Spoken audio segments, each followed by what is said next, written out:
Hey, so welcome to another episode of Tipsy Goat. My name is Edwin, and today we're gonna talk about a very tiny friend. You have probably seen him roaming through Outlaws of Thunder Junction, and now again in Aetherdrift. To be exact, he is in 22 cards this set. Wizards really want you to play him. Well, I didn't need that motivation, Wizards, because this card is just really awesome. It has a bark ritual, it has a ancestral vision, it has a lightning bark. I mean, what's not to like about this card? Loot the Pathfinder is a 4 mana teamer card. It has double strike, vigilance and haste boosted. So its first ability says pay a green and tap it to add 3 mana of any one color. Its second ability says pay a blue and tap it to draw 3 cards. And its final ability says pay a red and tap it. Loot deals 3 damage to any target. And all of those abilities have exhaust, which is a new thing that says activate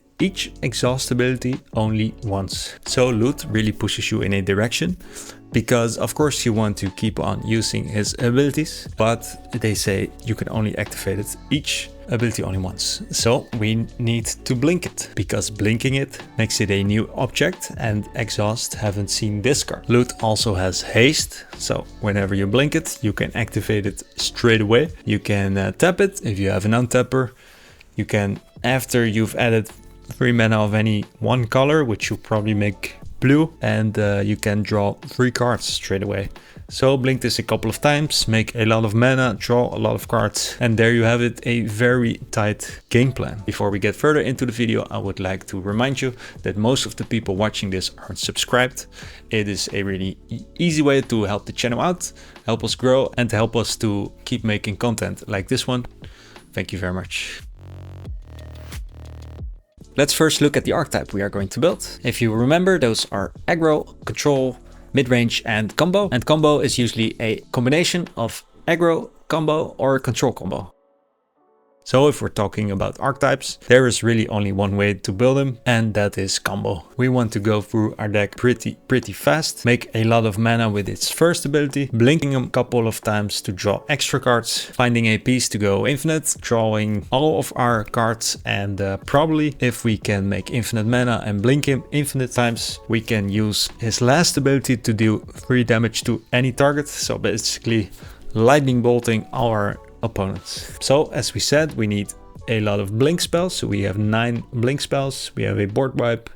We have some cantrips. We have card advantage. Of course, we do not need a lot of card advantage because Loot already has card advantage built in. We run a couple of clone cards that do not see the legendary rule. We have some cards to enable it going faster. We have some protection pieces, of course.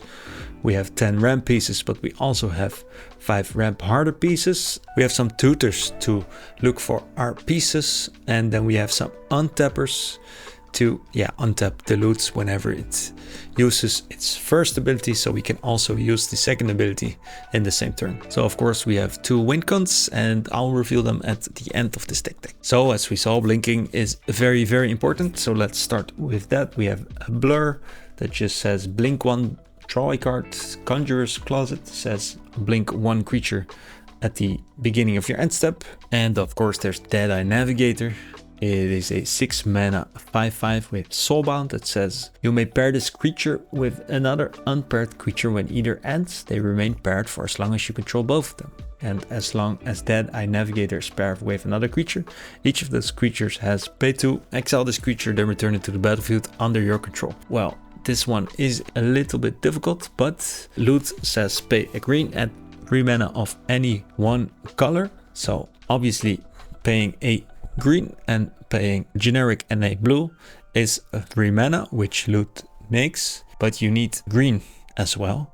So if you use a couple of green a couple of times, then after you can make the blue, and you would then have infinite mana and infinitely it being Loot. Of course, this doesn't really do anything, so we need other ways to win. So just the 2 cards isn't an infinite combo as well. We need a 3rd card, and I will show you in a moment. We also have Displace, which makes us blink 2 creatures, and the MVP of this deck, Displacer Kitten. Whenever you cast a non-creature spell, exile up to 1 target non-land permanent you control. then return that card to the battlefield under its owner's control. And just any non-creature means you can blink loot so many times. Essence Flux says exile target creature you control, then return that card to the battlefield under its owner's control. So blink it. If it's a spirit, put a +1 counter on it. Ghostly Flicker says, yeah, blink 2 artifact creatures and their lands you control. Planar Incision, blink 1. Same for Siren. And if it's a pirate, you draw a card. Now the second piece to really progress our game plan is making clones. Renika's File Duplication says create a token that's a copy of target creature you control, except the token has flying and it isn't legendary if that creature is legendary. So we can have 2 loots, ignoring the legendary rule. Quantum Misalignment pretty much says the same. Create a token that's a copy of target creature you control, except it isn't legendary. It also has a rebound. Whenever you cast a spell from your hand, exile it as it resolves. At the beginning of your next upkeep, you may cast this card from exile without paying its mana cost. So next turn cycle, you do it again for free. And Spark Double says the same, but yeah, this is a creature card instead of a sorcery. So 3 ways to get more copies, and the Phyrexian Metamorph as well. But this one does see the legendary rule. That's why we have Mirror Box as well. And it says the legend rule doesn't apply to permanents you control.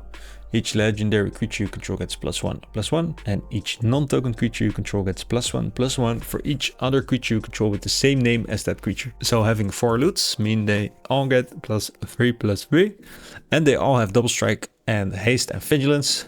So that's pretty fun. Agatha's Soul Cauldron is a sneaky good card that says you may spend mana as though it were mana of any color to activate abilities of creatures you control. And creatures you control with +1/+1 counters on them have all activated abilities of all creatures exiled with Agatha's Soul Cauldron. And it also says tap, exile target card from a graveyard. When a creature card is exiled this way, put a +1/+1 counter on target creature you control. So if there are pretty cool activated abilities in an opponent's graveyard, we can exile those, giving our loots those abilities as well. But even without the circumstantial utility, just the first line says you can spend any mana to use your loot's abilities, which is pretty neat if you want to go the infinite route, as we are. Elfish Revealer says during your turn, as long as you haven't activated an exhaust ability this turn, you may activate exhaust abilities as though they haven't been activated. So if we're not ready to combo yet and we already activated the Bark Ritual, we can just do it one more time this turn before blinking. We also have ways to give haste, and of course loot will give us a lot of card draw, but yeah, why not add more? In Jeska's Will, also gaining a lot of mana most of the time, and we can use the red for the lightning bolts, but with the Soul Cauldron out we can just use it to activate all of the abilities. And if you're gonna play loot, you have to play the other loot as well. It is a Teamer creature as well with Ward 1. At the beginning of your upkeep, exile the top X cards of your library where X is the number of card types among other non-land permanents you control. You may play those cards this turn. So it's just a pretty fun card advantage. Of course, we have the fish. Whenever an opponent casts a non-creature spell, you may draw a card, unless that player pays 4, with a cumulative upkeep of 1 generic mana. And if we are gonna play power, we're gonna play all of the power. Ragavan Nimble Pilfer says whenever it deals common damage to a player, create a treasure token and exile the top card of that player's library. Until end of turn you may cast that card. It also has dash. You may cast a spell for its dash cost. If you do, it gains haste and is returned from the battlefield to its owner's hand at the beginning of the next end step. Giving it haste means people won't see it coming, and you can always get the treasure token and exile the top card of that player's library to cast it. And of course we have a heuristic study, but the card I really want to show you is Song of Creation. As long as I've played Commander, I've looked at this card and hope to one day make a card that really uses it. Last year I finally got to do it. Flops really used Song of Creation the way it is meant to be, but in this card, Loot, whenever you blink it, you also get to draw 2 cards. And well, yeah, Loot of course already gives you the ramp. Now you also have the card draw. So this thing means you're gonna have a hell of a turn. If you have spent all your mana, unfortunately at the beginning of your end step you have to discard your hand, but Loot just lets you draw 3 cards. So just draw the 3 cards, and then on that turn you'll probably get some playables. You cast them and you draw more cards.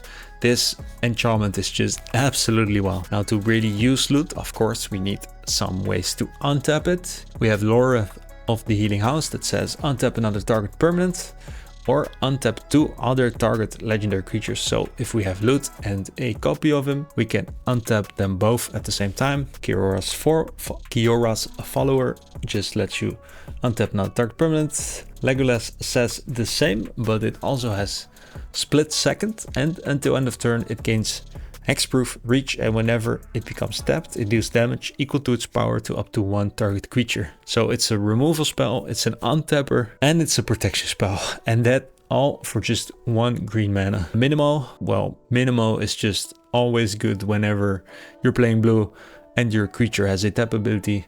In loot, our entire game plan is untapping, so this one is even wilder. Patriarch's Seal, it's also an untapper, but you have to pay 1, but it's still a ramp card. And Quirion Ranger says return a forest you control to its owner's hand, untap target creature, activate only once each turn. If we really want to go wild, we need the Displacer Kitten, and of course we have a couple of ways to tutor him. Transmute says pay 3.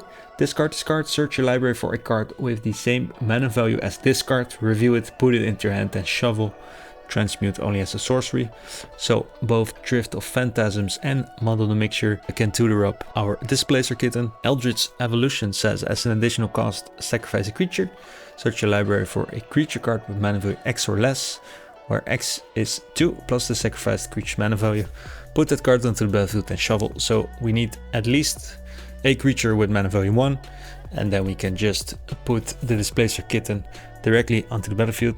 Imperial Recruiter just let us tutor it, put it into our hand. Worldly Tutor lets us put it on top, and Mystical Tutor can just search for Model the Mixture, Eldritch Evolution, or Worldly Tutor, or if we really needed a counterspell. So now that we've figured out how we're going to blink it, how we're going to untap it, how we're going to get Displacer Kitten onto the battlefield, if we really want to win, we need a way to get the infinite combo out. To do this, we have a 3-card combo in Deadeye Navigator. Well, as we said before, it needs 3 mana and then it can have infinite ETBs. But if we also have the training grounds, we can have infinite ETBs and also infinite mana, because we make 1 more mana than we need. And if we have infinite mana and infinite ETBs, we can use our infinite red mana to cast the Lightning Bolt. And our second wincon is Food Chain, of course. Exile a creature you control at X mana of any one color, where X is 1 plus the exiled creature's mana value. Spend this mana only to cast creature spells. So we exile a creature card. If its mana value is 3, we get it back with an additional mana, so we get 4 mana. And then we cast Eternal Scorch that says you may cast Eternal Scorch from exile. So whenever we exile it, we can cast it again, netting us 1 mana. And if you do this 100 times, you have 100 mana.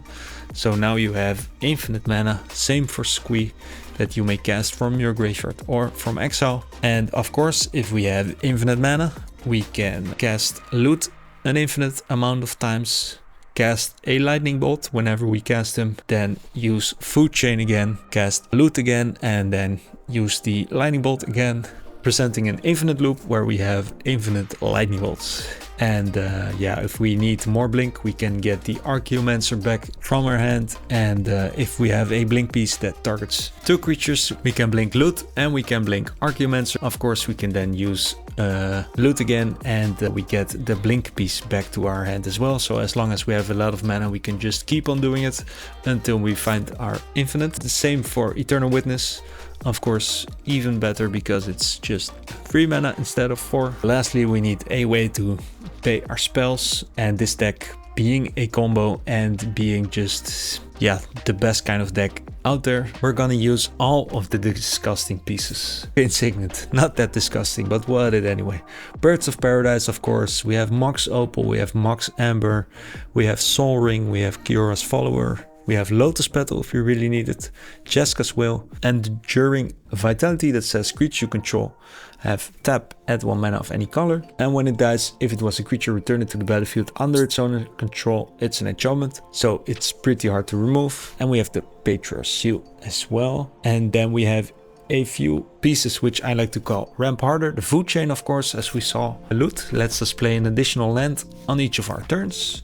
Seedborn Muse lets us untap all our permanents during each other player's untap step. And to really make use of this mana, I'll show you what we have in this deck as well. We have the Great Henge that costs X to cast, where X the greatest power among creatures you control. We do not play a lot of big creatures, so it's pretty expensive, but you'll make a lot of mana with loot. You can tap it to add 2 green and gain 2 life. But the most important part, whenever a non-tokened creature enters the battlefield under your control, put a +1 counter on it, draw a card. And Training Grounds, of course. Now they're going to try and interrupt our Infinite combo as well, because no one wants to lose. So we have Fierce Guardianship, we have Legolas's as we saw, Pyroblast, Red Elemental Blast, and then we have 2 cards that let us cast spells as though they had flash. And the pretty cool thing about those cards is they themselves have flash as well. So you can just flash it in an opponent's turn and directly play any sorceries, like a board wipe or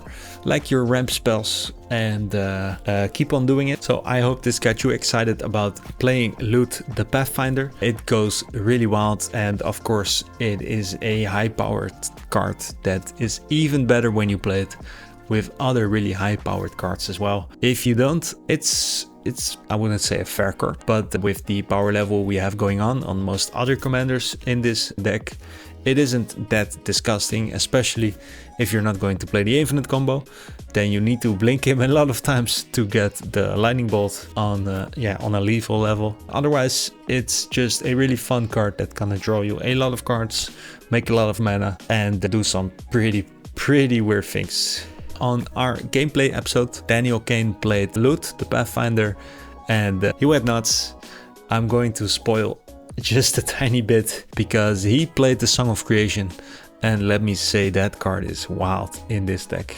If you haven't seen it, really check it out here or here. For now, I would just really like to thank you for your time, and see you in the next episode.